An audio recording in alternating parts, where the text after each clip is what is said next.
Welcome to the Connector Podcast, an ongoing conversation connecting fintechs, banks, and regulators worldwide. Join CEO and founder Koen van der Hooydonk as you learn more about the latest available trends and solutions in the markets. Welcome to another podcast from the Connector, and today I've got with me Niels from Matter. Niels, can you explain who are you and what is Matter? Hi, Koen. Thank you so much for having me, and it's a pleasure to be here. I am Niels. I'm co-founder and CEO of Matter. We are a fintech company based in Denmark, and we provide sustainability data analytics for institutional investors, banks, asset managers, pension funds, and the likes. Mm-hmm. And I live in Copenhagen with my wife and my cat, and that's about it. That's about it. Hey, and what inspired you to found a company such as Matter? So in what almost seems like a previous life these days, I worked for the United Nations here in Copenhagen, and I worked for the United Nations in New York, where, among other things, I was working on climate financing and trying to mobilize capital for sustainable development objectives. One of the things that was difficult at the time was to try to mobilize capital from the very large institutional investors. And we had this idea that if we created a pension plan or investment plan entirely based on sustainable investments, there would be a demand for that. So we did that. Basically, my co-founder Emil and myself, I moved back to Denmark and we set up shop. We launched that in 2018, but also over time realized that a lot of other investors, other pension funds, asset managers were interested in basically at the time the tools we built for internal use to try to understand sustainability of a mutual fund or an ETF or investment portfolio. And over time, the company's focus shifted towards providing data analytics for others.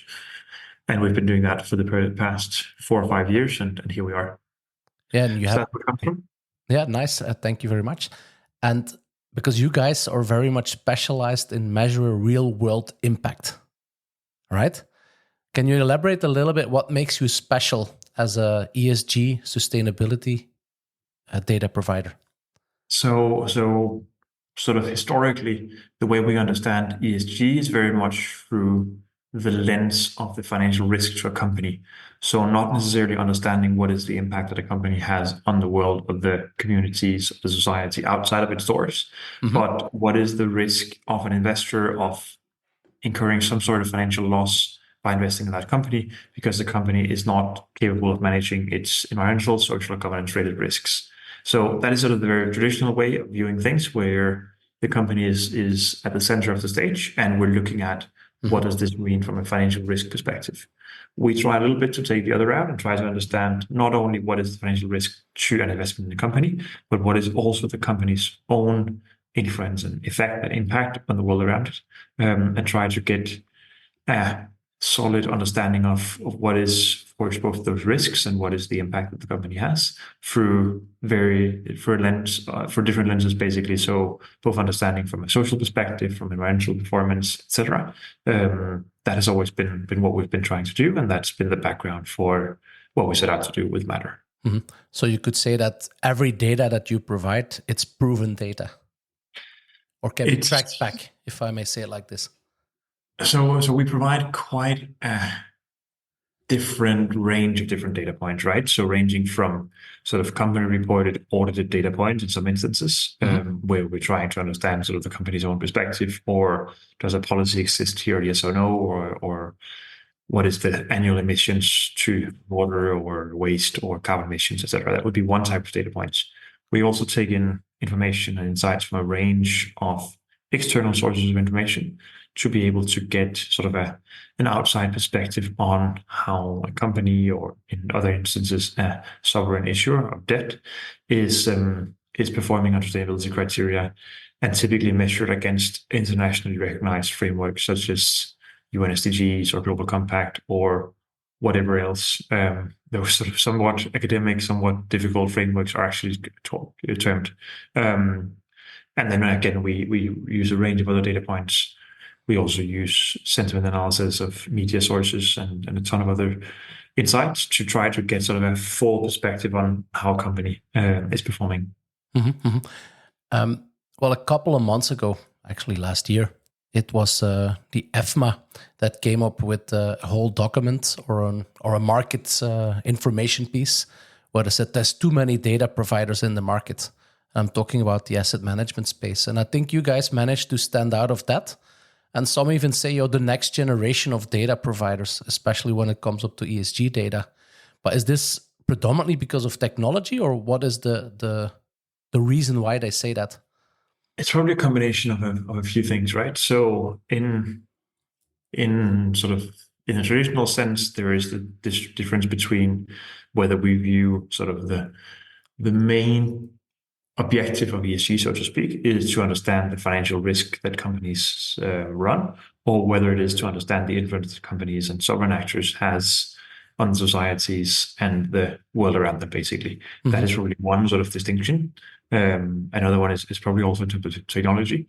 Obviously, a lot of things have happened in the recent years, and a big part of the opportunity that presents itself to us is of course also borne by being able to gather and structure information and data around company performance in a more optimized way than what was possible a few years ago. And finally, and I think that is maybe one of the things that really has changed since we started the company, and just over the last 5 years, is so how automated and how data-driven sustainability analysis has been for what we usually joked sort of was the least automated and least digitized part of investment management. So a lot of things has happened, and there's also there's certainly also sort of a technology angle to that. There's also other perspectives, and I think in terms of sort of too many data sources available, one of my sort of, I guess, traditional views is that there is almost always an overflow of information in the financial sector. So the difficult part is really to make sense of that and sort of to find out which type of information, data, which sources to use, and structuring all of that. So I would understand why, sort of from an asset management perspective, you'd think there was an overflow of information and perspectives. Isn't it not about accuracy and reliability and liability, both very close to each other if you think about it? It's also very much around that. I think there's of course two different discussions, but from a data perspective, ensuring transparency and sort of a traceability back to the origin of the source of data and information is of course key, and something that is very much baked into the solutions that we provide to clients, because that is key to us, and where sort of traditionally there's been a direction towards building fairly complex ratings and rankings of companies, built from hundreds of granular data points. Our approach has been almost the opposite, to try to provide all of the underlying components as granular data to clients, and then help our clients form their own perspective. And in order to do that, and in order to sort of preserve basically our clients' confidence and trust in what we do, of course, then providing the underlying source of information is very key to what we do. Yeah. What would you describe as to be your typical customer? Because you mentioned a lot of different data points, but what would be a typical customer?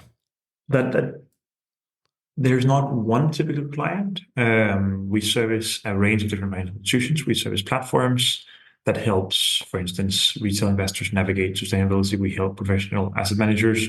We help hedge funds. We help asset owners. We help pension funds and investment consultants alike. I think at the core of what the users within those companies are trying to achieve is to understand at a few clicks the sustainability of their portfolios, make changes based on that, and report the results of that portfolio to, whether that's to clients, to beneficial owners, or to someone else. That is sort of at the core of it. And then I think we are also lucky to service a range of clients that are pretty ambitious in what they do with sustainability and really want to sort of create and build products that set the bar pretty high on sustainability. And anything from fairly small and very focused hedge funds here in Copenhagen, such as Q-Blue, to global asset managers such as BNP Paribas Asset Management. So it's hard to sort of pinpoint one specific type of client. But at least one type that I heard was asset managers. I'm sure then we talk about SFDR. Is that something that you also help to comply with? Yes, we do. Of course, that's been a big driver for a lot of our clients over the past couple of years, trying to understand and make sense of and report against the criteria in SFTR. It's something we've built, and have had for a few years now. Solutions around helping clients, of course, both understand the PAIs of and obtain data on that across their risk portfolios, but also to help them build somewhat automated solutions to also provide sort of the qualitative reporting that they need. Well, thanks for sharing that as well, Niels. I'm always very curious in these type of podcasts to actually reveal a little bit of the future. Is there a glimpse you can give us what we can expect, new features, improvements that matter? Yes, I wish there would be a point where we'd say, okay, we're done. This is a perfect product. Now there's nothing more to do and there's nothing new to launch, right? Fortunately, that's not the way the world works, and that's not where we are just yet. So there's plenty of improvements to come. What we are looking at right now, with quite a bit of intensity, is helping our clients understand the physical risk related to nature risk and climate change of their investments. That is up next on the agenda. We've launched a variety of new options already this year, around natural capital, around temperature scores, around value at risk. But physical risk is up next. And then also an intense focus on obtaining more company reported data and building more transparency into our platform. Well, maybe that brings me also, when we think about the future, a lot of things are happening within the sustainability space. There is macroeconomic there's macroeconomic situations. There are political strains that are happening. What do you see as potentially happening over the next decades in terms of sustainability on a global scale? That's a very, very big question. I think we've seen very, very rapid improvements in our field over the last 5 years. Now, on a sort of a global level, facing a little bit of backlash with anti-ESG movements. But I think I think that's going to change again. What is going to be the key driver, and what I think is most interesting, is that the amount of data that is publicly available, or at least available in the public domain, to be gathered and structured for investors is multiplying these years. And especially sort of the emergence of location data and satellite data will make some of the data that is somewhat opaque today and based on estimations a lot more precise in the coming years, and make it both easier for investors to analyze performance, but also to make decisions. I think that is one of the things I'm most excited about.